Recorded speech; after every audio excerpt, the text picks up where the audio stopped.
好，我哋一齊嚟學下寫英文字母啦。英文字母，英文呢就叫做 letters 或者係 alphabets。好啦，咁可能你會話英文字母咁簡單，我一早識啦。咁但係原來呢，你真係要認真學啊，因為當你上到小學開始要默書嘅時候，而你嘅英文字母寫得唔夠標準嘅話呢，咁可能老師就會誤會你究竟你嘅英文字母係邊一個啊？咁可能就會當你錯，扣你分㗎咯喎。咁所以呢，就要認真學返一個寫得啱嘅英文字母啦。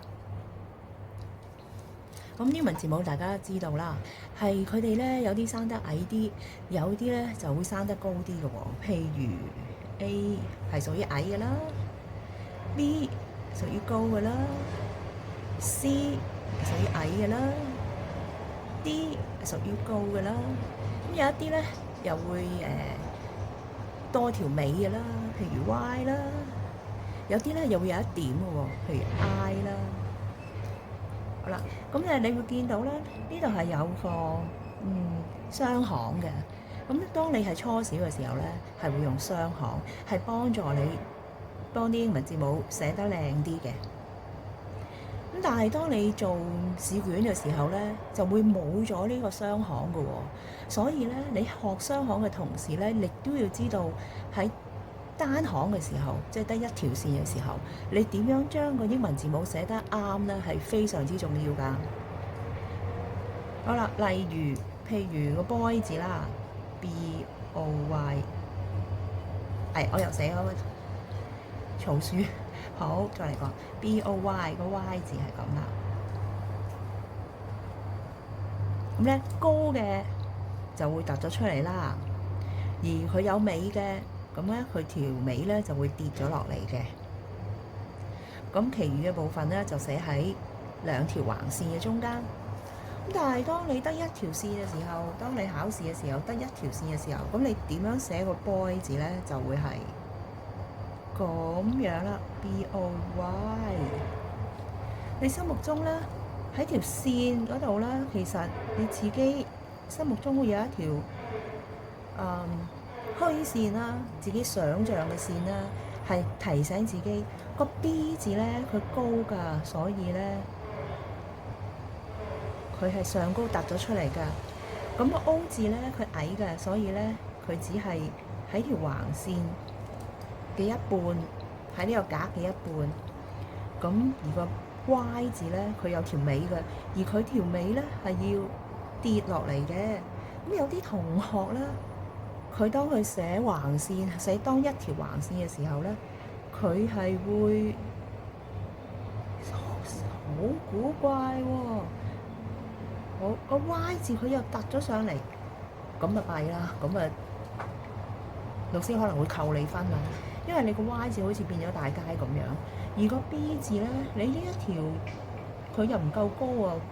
咁所以咧，老師都覺得哇，呢個咩字嚟㗎？咁唔明顯嘅。咁可能亦都會扣你分㗎，所以一定要學好英文字母點寫啦。好啦，繼續啦。首先學個 A 字先啦。A 簡單啦，呢個係細楷 A，就喺雙行裏邊咧，兩條線中間，而大楷咧就係咁樣啦。A 好啦，到 B 啦。寫咗大楷先 ，B 細楷 B， 記得咧佢係高嘅喎。好 C 啦 ，C 大楷 C， 細楷 C。好啦，咁如果嚟到單行嘅時候點咧？咁自己心目中有一條假想嘅虛線 ，A 係大楷嘅，寫高啲。細楷 A 寫一半就夠啦，大楷 B 都係高嘅。好，細楷 B 佢都係高嘅喎。到大楷 C、細楷 C 就係咁啦。好啦，咁仲有一個問題喎，就係啲同學仔咧寫細楷嘅時候咧，佢哋好中意黐到埋一埋嘅喎。譬如佢會咁寫 A B C 咁樣黐到埋一埋喎，咁咧就睇得好唔清楚啦。同埋咧呢個 A 字就睇起上嚟就好似 O 字咁啦。咁咧老師就唔中意啲同學仔咁寫啊，佢哋應該要分開少少，係啦。咁樣就啱啦，要明顯睇到每一隻字母係點樣嘅。咁譬如喺單行嘅時候咧，亦都係啦 ，A、B、C 要有少少虛位嘅。譬如個 boy 字頭先都示範過啦，B、O、Y 留翻少少空位，唔好黐出太埋，亦都唔好太開。咁如果有啲同學仔話要開啊，好啦，開啲啦。